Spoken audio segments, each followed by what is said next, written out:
Welcome to the idea exam दोस्तों। तो आइए दोस्तों, आज नई क्लास स्टार्ट करते हैं नंबर सिस्टम की, और क्लास नंबर 4 रहने वाली है ये क्लास।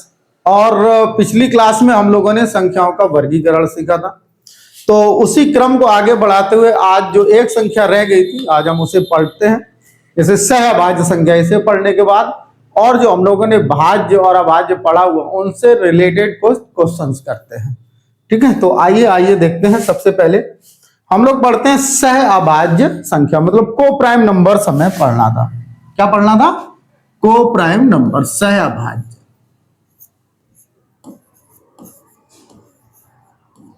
ये एक संख्या आपकी रह गई थी जिसे हमें पढ़ाना था, सह अभाज्य, जिसे हम लोग बोलते हैं को प्राइम।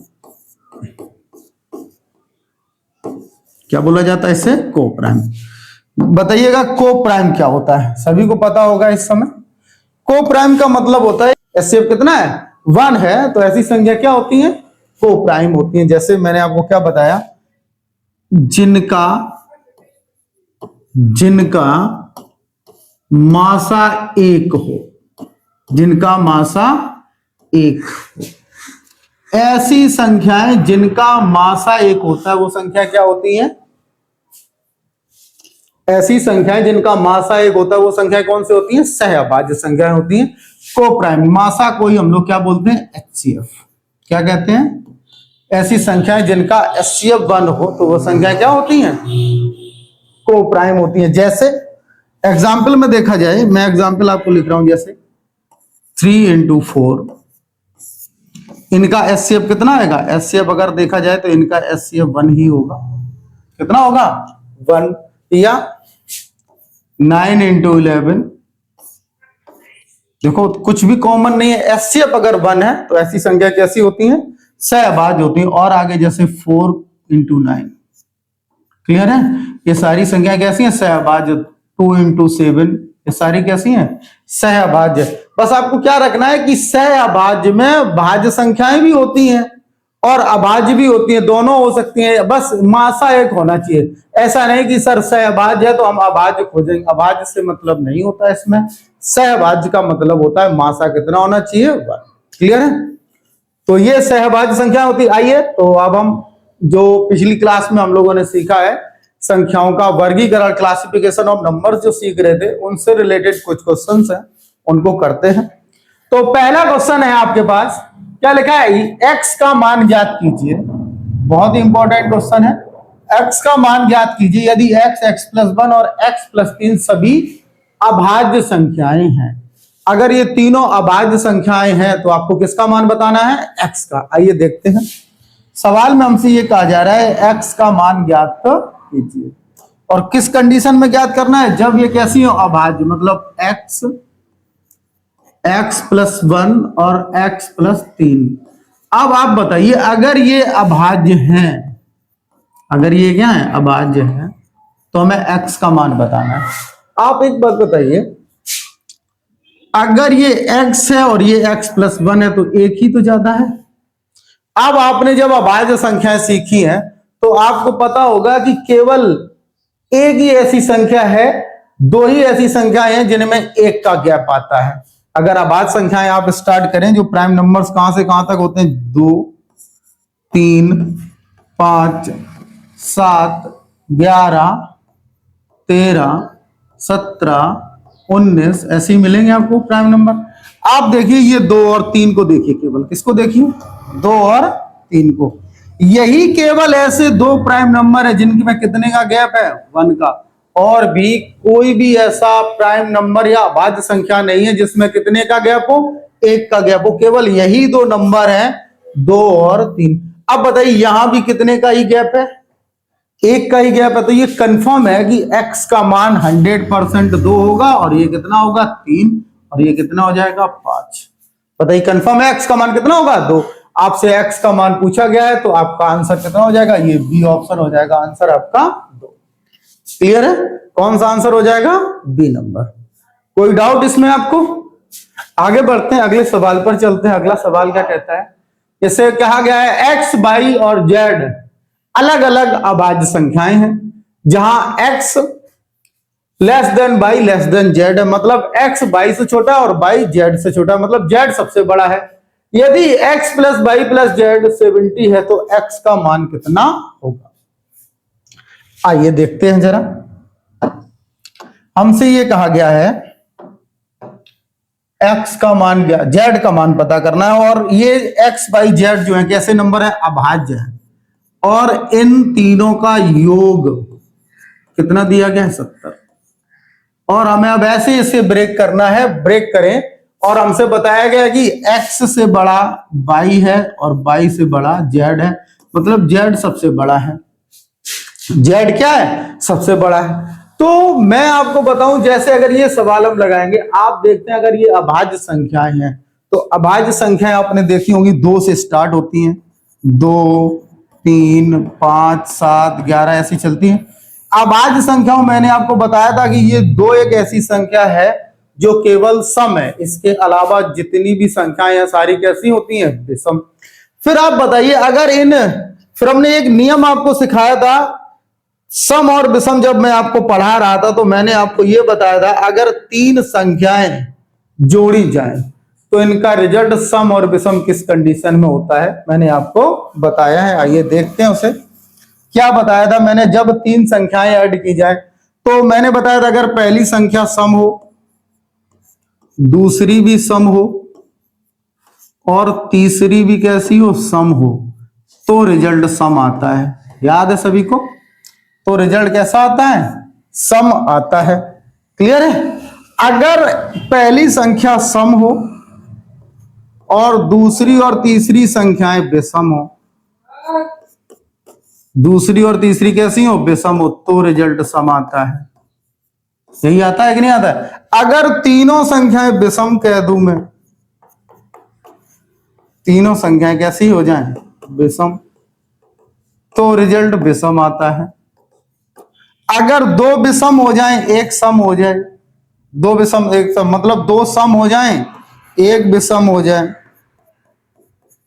2 सम हो जाएं और एक विषम हो जाए, तो रिजल्ट कैसा आएगा? ये सम और ये विषम आएगा। बताओ, इन 2 कंडीशन में ही रिजल्ट कैसा आ सकता है? सम।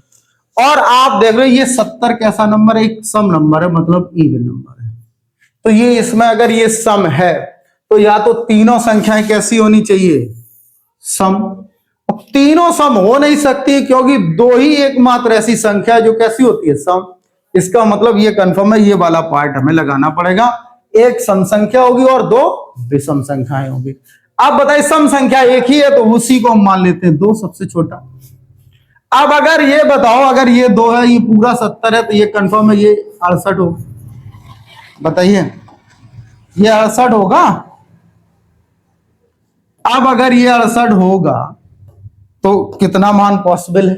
अब 68 को ऐसे ब्रेक कर दो, इन्हीं की कंडीशन में आप तोड़ दीजिए। हमें x को सबसे बड़ा रखना है तो कोई भी मान पॉसिबल हो सकता है। अब बताओ, अगर हम इसे 3 रखें तो ये आ जाएगा 65, ऐसा पॉसिबल है? अब इसी में से चेक कर, जैसे 37 है, 37 को रख कर देख ऑप्शन से इसको चेक कर लेते। 37, अगर ये 37 होगा तो ये कितना होगा? 31। देखो अभाज्य है, मैच कर गया।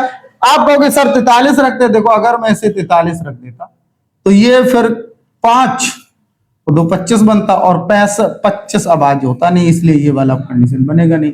31 रखेंगे तो ये 37 हो जाएगा, ये आउट हो जाएगा, इसे नहीं रखेंगे क्योंकि हमें 37 बताना है, x का मान बताना है, तो z का मान बताना, और z सबसे बड़ा है तो उस बड़े की कंडीशन में z की वैल्यू कितनी हो जाएगी? फिर 37।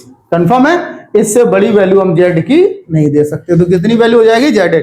ऐसा क्यों किया गया? आपको पता होना चाहिए, x plus Y plus Z ये सम आ रहा था, और अभाज्य संख्या 3 जोड़ी जाए तो ये कंफर्म है कि उसमें एक संख्या 2 होगी ही होगी। बिना इसके कभी भी 3 संख्याओं का योग सम नहीं होगा। क्लियर है? तो आइए आगे बढ़ते हैं, अगला सवाल चलते हैं। अगला है, निम्नलिखित में कौन सी संख्या अभाज्य है? ये आपको बताना है कि इसमें से कौन सी संख्या ऐसी है जो अभाज्य है। हमने आपको बताया था अभाज्य का तरीका, क्या बताया था? जो भी नंबर हो उससे बड़ा एक कोई संख्या परफेक्ट स्क्वायर ढूंढे और इसका स्क्वायर रूट ले लें। अगर इसमें से हमें बताना है अभाज्य कौन सी है, तो आप देखोगे 5 3 8 1 9, 9 से कटती है तो ये अभाज्य होगी, ये तो भाज्य होगी। ये 5 से ही कटते तो ये, अब या तो ये संख्या होगी या ये होगी जो अभाज्य होगी। तो एक को चेक कर लेंगे, अगर ये भाज्य आ जाएगी तो वो अभाज्य हो जाएगी। तो हमें किसको चेक करना है? 323। हमने क्या बताया था? इसके तुरंत आगे का वर्गमूल, वर्ग ले लो, इसका वर्गमूल लोगे कितना आएगा? 18। 18 से छोटी सभी अभाज्य संख्याएं 2 3 5 7 11 13 17 और 19। 19 तो ले नहीं सकते क्योंकि बड़ा नंबर हो गया, ठीक है। इनसे इनको विभाजित करके चेक कर लो, अगर इनमें से किसी से भी ये नंबर विभाजित होता है तो संख्या कैसी होगी? भाज्य। देखो 2 से तो कटेगा नहीं, ना 3 से कटता है, ना 5 से। 7 से काटो, 7 चौको 28, 7 से भी नहीं कटता, 11 से भी नहीं कटता, 13 से कटेगा? 13 3 39, 13 दूनी 26, नहीं कटेगा। 17 से, 17 एकम 17, ये 17 से कट जाएगा। 17 एकम 17, 17 निम्मा 153। किससे विभाजित है? ये 17 से। अब बताइए, अगर ये 323 17 से विभाजित है तो ये संख्या तो भाज्य हो गई। अगर ये भाज्य तो बची कौन सी? 571। ये कैसी हो जाएगी? अभाज्य। क्लियर है दोस्तों? नेक्स्ट, आगे अगला इस सवाल को करते हैं। बहुत ही अच्छा सवाल है ये।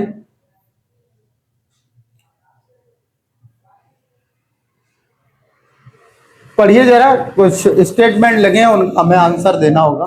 स्टेटमेंट क्या है? पहला, every prime number is odd. इसमें लिखा हुआ, हिंदी पढ़ लेते हैं, क्या लिखा है? प्रत्येक अभाज्य संख्या विषम होती है। बताइए, ऐसा पॉसिबल है? ये कह रहा है कि प्रत्येक अभाज्य संख्या विषम होती है, ऐसा होता है? नहीं है ना। एक अभाज्य संख्या ऐसी है जो सम है, कौन सी है? 2। तो पहला स्टेटमेंट कैसा हो गया? ये गलत है, क्योंकि प्रत्येक अभाज्य संख्या विषम नहीं होती है। तो पहला तो गलत हो गया। आप अगला देखते हैं, अभाज्य संख्याओं का गुणनफल विषम होता है, ये भी गलत हो गया। और यहां लिखा हुआ है किसी भी 2 अभाज्य संख्याओं का गुणनफल विषम होता है, ऐसा होता है? किसी भी 2 अभाज्य संख्याओं, कोई भी 2, आप कोई भी हम 2 और 3 का गुणा करा लें तो ये कितना आ जाएगा? अच्छा, ये तो सम आ गया। बताओ आ गया कि नहीं आ गया सम? तो पहला और दूसरा दोनों स्टेटमेंट कैसे हैं? गलत है। हमसे क्या पूछा गया? निम्नलिखित कथनों पर विचार करें और तय करें उनमें से कौन सा सही है। कोई भी सही नहीं, ना तो पहला सही है ना ही दूसरा। तो 1 और 2, ये नाइदर 1 नॉर 2, ना तो पहला सही है और ना ही दूसरा। क्लियर है? तो दोनों गलत है, तो हमने आपको बता दिए हैं। अगला देखते हैं, स्टेटमेंट ही है, चेक करते हैं, पढ़ेंगे, आप आराम से पढ़ेंगे, इसके बाद आंसर देंगे। क्या लिखा हुआ? निम्नलिखित में कौन सा कथन सत्य है? जो स्टेटमेंट सत्य है वही हमें बताना है। तो पहले क्या लिखा हुआ है? एक अभाज्य संख्या है। बताओ, एक अभाज्य है? नहीं है। एक ना तो भाज्य है ना अभाज्य है, ये गलत हो गया, हमें सत्य कथन छोड़ना था। आगे क्या है? संख्या 2 को छोड़कर सभी अभाज्य संख्याएं विषम होती हैं, ये एकदम सही लिखा हुआ है। मतलब संख्या 2 को छोड़कर सभी संख्याएं कैसी होती हैं? विषम होती हैं। ये हम भी जानते हैं, क्योंकि अभाज्य संख्याओं में केवल 2 ही एक ऐसी अभाज्य है जो सम है। ठीक है, आगे देखते हैं। 1 और 20 के बीच 7 अभाज्य संख्याएं हैं, ये हम लोग चेक कर लेते हैं। 1 और 20 के बीच कितनी अभाज्य संख्याएं इन्होंने बोली हैं? 7। तो ये चेक कर लेते हैं 7 है या नहीं। देखो 2 3 5 7 11 13 17 19, ये देखो 7 है। 1 2 3 4 5 6 7, सॉरी 1 2 3 4 5 6 7 8, यहां कितनी हो गई? 8। इसने क्या बोला है? 1 और 20 के बीच कितनी है? 7। यहां कितनी है? 8। तो ये भी गलत है। बताओ, स्टेटमेंट गलत हुआ। आगे क्या लिखा है? यदि x अभाज्य है तो x + 1 हमेशा अभाज्य होगा। ऐसा नहीं है कि मतलब देखो x अभाज्य, ये 2 अभाज्य, ये एक बार तो अभाज्य होगा, अब 2 के गैप पर है, मतलब भी हमेशा x और x + 1 अभाज्य नहीं होते हैं। ये भी गलत है आपका। तो कौन सा सही है? केवल बी आपका गलत सही है कि संख्या 2 को छोड़कर सभी अभाज्य संख्याएं कैसी होती हैं? विषम। क्लियर है? नेक्स्ट मूव करते हैं, अगला सवाल है, इस सवाल को लगाएंगे आप। क्या लिखा हुआ? यदि 3 अलग अलग अभाज्य संख्याओं का योग 40 है। देखो ये 70 टाइप का है, जैसे 70 लगाया था तीन अभाज्य संख्याओं का योग 70 है, उसी टाइप का है। इन अभाज्य संख्याओं का गुणनफल क्या होगा, हमसे यहां पर पूछा है इन अभाज्य संख्याओं का गुणनफल। अब बताओ कोई भी आपके पास तीन अभाज्य संख्याएं होगी, मान लेते हैं एक x है और एक y है और एक z है, इनका योग कितना है 40। हमने आपको क्या बताया था, अगर तीन अभाज्य संख्याओं का योग 40 है तो ये कंफर्म है कि इसमें से एक संख्या 2 होगी ही होगी। तो एक संख्या 2 होगी, तो इसे हम मान लेते हैं 2। अब ये कंफर्म है, इनका योग होना चाहिए 38। बताओ इनका योग कितना होना चाहिए 38। अब हम इसको ब्रेक कर लेंगे, हमें ये गुणनफल बनाना होगा। अब इस 38 की कंडीशन में कई सारी संख्याएं मैच कर सकती है, हमें कोई कंडीशन दी नहीं गई है, तो जो ऑप्शन मैच करेगा उसे ही हम लगा लेंगे। देखो अगर 22 है तो ये फिर 35 होगा, बताओ होगा। और बताओ 35 अभाज्य होता है, नहीं होता है तो हटा दो, फिर ये नहीं बनेगा, ठीक है। अगर ये 5 है तो ये 33 है, बताओ। अब 33 अभाज्य होता है, ये भी नहीं होता है, ये भी हट जाएगा। अब आ जाएगा ये अगर 7 है तो ये कितना होगा 31। क्लियर है। अब बताओ मैच करा लिया मैंने, ये तीन अभाज्य संख्या और दूसरी भी मैच कर सकती है, मैंने यही तीन मैच आपको करा दी। इनका गुणनफल चेक करते हैं, क्या है 2 सत्ते 14 गुणा 31, 14 गुणा 31 कितना 434, ठीक है। तो ये आपका आंसर हो जाएगा 434, डी ऑप्शन आपका आंसर। मतलब आपको तीन अभाज्य संख्याएं पता करनी तो और इनका क्या बताना था योग, तो कितना आंसर हो जाएगा 434। क्लियर है प्यारे दोस्तों। अगर आपको अभाज्य संख्याओं से रिलेटेड जो सवाल समझ आ रहे हैं तो हमारे चैनल द आईडी एग्जाम को आप फॉलो कर लीजिए। आप देख रहे हैं ये जो एग्जाम है ये किसी ना किसी एग्जाम में आए हुए सवाल है सारे। ये ग्रुप डी में आया था 6 अक्टूबर 2022 को, railway, UP police, SSC CGL, SSC, किसी भी एग्जाम में आई हुए ये सवाल। और अभाज्य संख्याओं पर जो सवाल पूछे जाते हैं वो बहुत ही तगड़े सवाल होते हैं। अगर आपने इन सवालों की प्रैक्टिस नहीं की होगी तो आप एग्जाम में जल्दी से इनको नहीं कर पाएंगे। क्लियर है। तो प्रैक्टिस आपको करते रहनी है। अगला सवाल देखते हैं, ये सवाल का आंसर आप बताइए, पढ़िए जरा और इसका आंसर दीजिए, कितना आंसर होगा। क्या लिखा हुआ, निम्नलिखित में कौन सा कथन सत्य नहीं है। देखो हमें वह स्टेटमेंट बताना है जो सही नहीं है, मतलब रॉन्ग स्टेटमेंट आपको आंसर देना है जो गलत लिखा हुआ है। तो क्या लिखा है, केवल 4 एकल अंकीय संख्याएं अभाज्य हैं। वो ये कह रहा है कि ऐसी केवल 4 संख्याएं हैं जो केवल एक अंक की होती हैं। देख लेते हैं। तो पहले में कितना 2, 3, 5, 7, अब यही 4 संख्याएं हैं जो एक अंक की होती हैं। ये तो एकदम राइट है, ये करेक्ट है। हमें क्या बताना था, कौन सा स्टेटमेंट गलत है। ये तो सही है। आगे देखते हैं, अनंत रूप से कई अभाज्य संख्याएं हैं, ये भी सही है, मतलब अनंत रूप से बहुत सारी अभाज्य संख्याएं हैं। ठीक है। एक अभाज्य संख्या के केवल 2 कारक होते हैं, ये भी करेक्ट है, क्योंकि एक अभाज्य संख्या के केवल कितने फैक्टर होते हैं, 2 ही फैक्टर होते हैं, 1 और स्वयं वह संख्या, क्योंकि एक अभाज्य संख्या वही होती है जिसके मैक्सिमम कितने फैक्टर हो, 2। वही इसने बोल दिया। फिर क्या लिखा है, सभी अभाज्य संख्याएं विषम होती है, ये गलत है। बताओ सभी अभाज्य संख्याएं विषम होती हैं, नहीं होती है ना, क्योंकि एक अभाज्य संख्या 2 भी होती है कि 2 कहां से स्टार्ट हुई, 2, 3, 5, 7 यहां से स्टार्ट होती है, 5, 7 यहां से। अब इसमें 2 तो कैसी होती है, सम, तो सारी विषम होती है, ऐसा नहीं है। तो ऑप्शन नंबर कौन सा, 4 स्टेटमेंट आपका कैसा है, रॉन्ग है, यही हमें आपको बताना था। क्लियर है। अगले सवाल पर चलते हैं दोस्तों। अगला क्या कहता है, अगला है ये देखिए क्या लिखा है, 6, 6 अभाज्य संख्याओं का एक युग्म है, मतलब 6, सह अभाज्य संख्याओं का एक युग्म है, जहां 22 एक प्राकृतिक संख्या है जो 20 से अधिक नहीं है। तो 22 के कितने मान संभव है। मतलब ये कहना चाहिए, जैसे मैंने अभी आपको बताया कि अब सह अभाज्य संख्या क्या होती है, जोड़े में होती हैं, और जो पेयर में अगर संख्याएं होती हैं तो इनका मासा 1 होता है। तो आपको बताना है ये 6, है, 6, यहां पर 6, यहां 22 के स्थान पर कौन कौन सी वैल्यू रखें कि जिनका मासा 1 आ जाए। और जो 22 का मान किससे कम होना चाहिए, 20 से अधिक नहीं होना चाहिए। 22 का मान 1 से लेकर 20 के बीच होना चाहिए। अब एक बात बताओ, अगर 22 का मान 1 से लेकर 20 तक होगा, अगर 6 की बात करो तो 6 सम है, 2 से कटता है, तो 1 से 20 तक की जितनी भी संख्याएं होंगी वो सम संख्या कोई भी नहीं होगी। मतलब 2 4 6 8 10 नहीं ले पाएंगे, क्योंकि अगर 2 4 6 देखो 2 या 4 या 6 लिखोगे तो ये इसमें 2 कॉमन आ जाएगा। हमें मासा कितना रखना है? 1। अब तो इसका ये कंफर्म हो गया कि जो बाई का मान होगा वो कैसा होगा? विषम। कैसा होगा?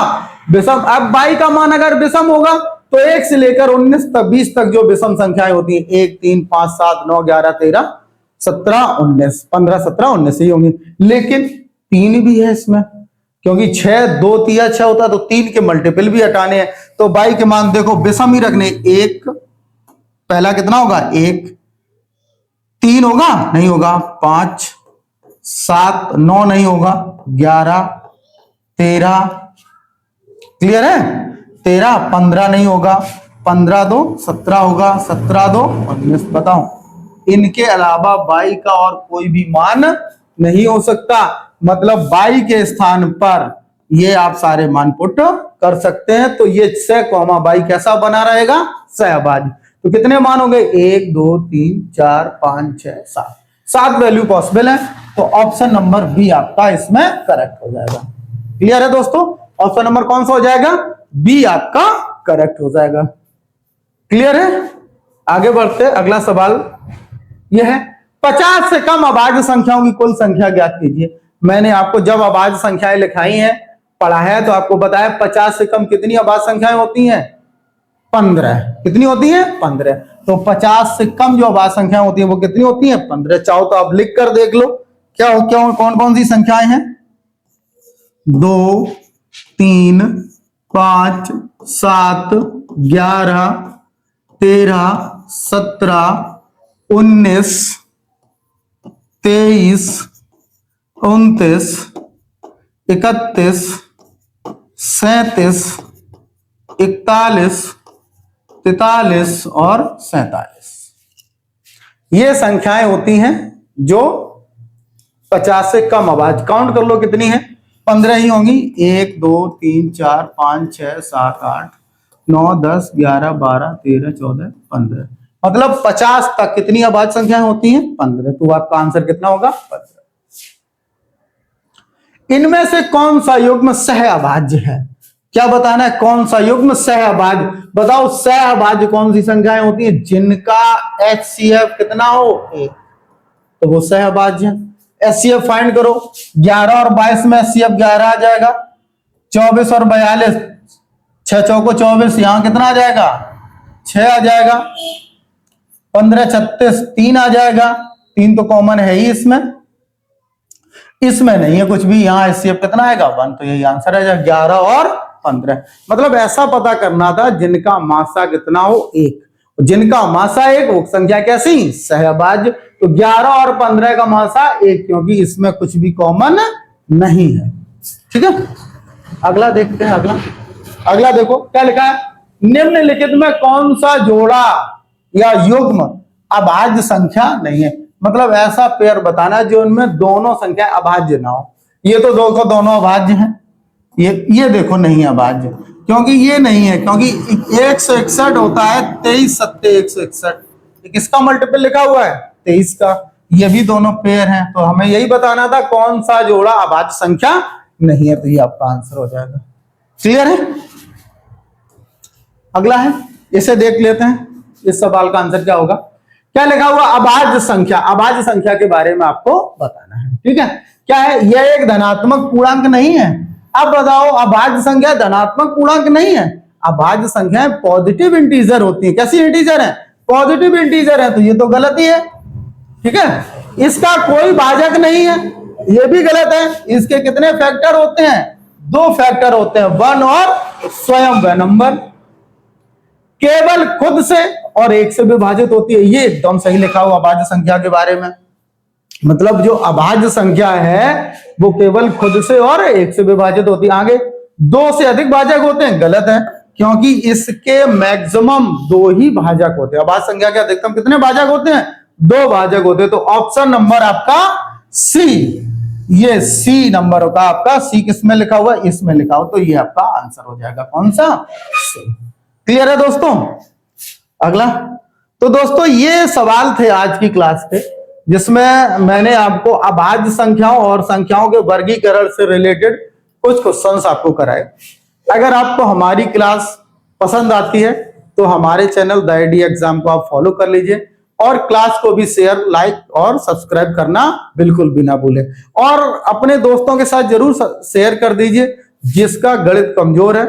और अगर आप कंटिन्यू क्लास ले रहे हैं तो नोट्स बनाते जाइए प्रॉपर। आगे फिर मिलते हैं कल नेक्स्ट क्लास में, और कल हम लोग पढ़ेंगे इकाई का अंग यूनिट डिजिट। कल की क्लास में आप सीखेंगे यूनिट डिजिट मतलब इकाई का अंग कैसे पता किया जाता है। तब तक के लिए जय हिंद दोस्तों।